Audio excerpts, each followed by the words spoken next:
Hello everyone, my name is Siti Nur Alia binti Amruddin from TSL354343 and today I will be showing you guys how to make my teaching kits and also how does it work basically and what's the purpose.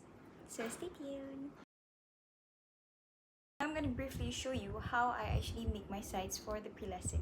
In Canva, I choose an already made template and then I just add what am I, some words, and then the zoomed in pictures, and then another side is the whole body that you can see and then also the correct answers. That's it.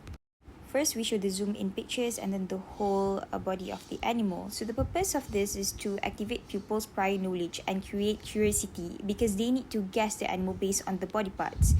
So this activity helps introduce the topic of animals and prepares the pupils for the lesson on writing simple sentences to describe animals.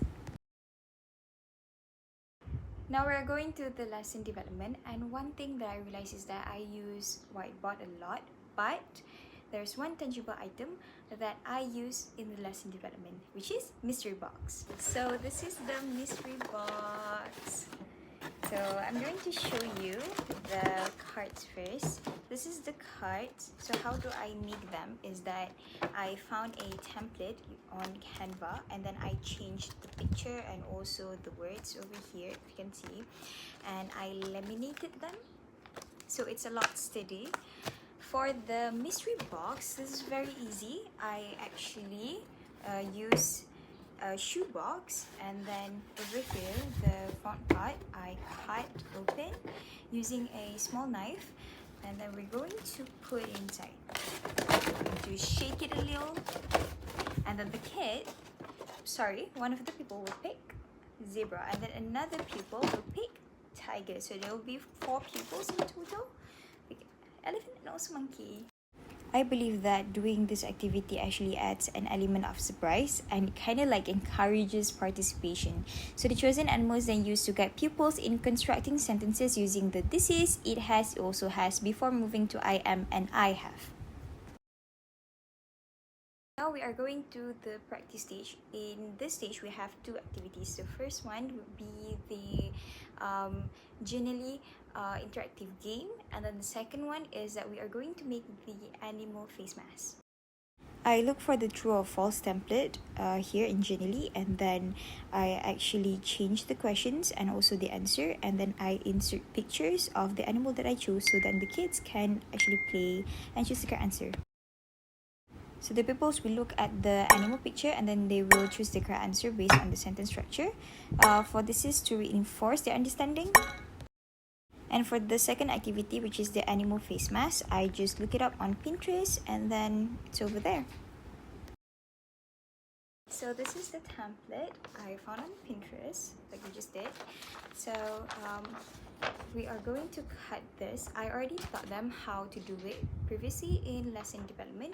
You may refer to the lesson plan. And we have 4 animals, which are cat, rabbit, monkey, and also a tiger. So the kids are going to color this and then they're going to cut it out. Basically, the cutting part is maybe is a bit hard for them, so this is where I as a teacher will be there to guide them and also help them, give them assistance if they need one, especially when we're cutting the eyes. It's quite tricky actually. So we're just gonna color and then we're gonna cut it, bring the eyes, so then we come like this. Tiger. This activity is very important because we are going to prepare the kids for the production later on, in which they are going to roleplay as the animal. Now we're going to the production stage. So the first activity that we're going to do in this stage is that we're going to write the sentence structure on how to describe the animal, basically the mask. So this is what you're going to do. This is a tiger. It has sharp teeth. It also has 2 ears. They're basically describing the animal itself, the one that they choose, they color, they cut, basically their mask. And then they are going to present it to their partner. To select pupils for participation in this stage, I use duck race and I put the names in the system and then it will randomly select few pairs. So it's fair. Lastly, which is the post-lesson stage, I use the exit ticket. I love this one because I can personally know how they feel about today's lesson, whether they understand or not. For the exit ticket, I found a template on Canva and then I just changed a few stuff. I add emojis to make it a lot easier for the pupils to understand, and then write one sentence that they have learned.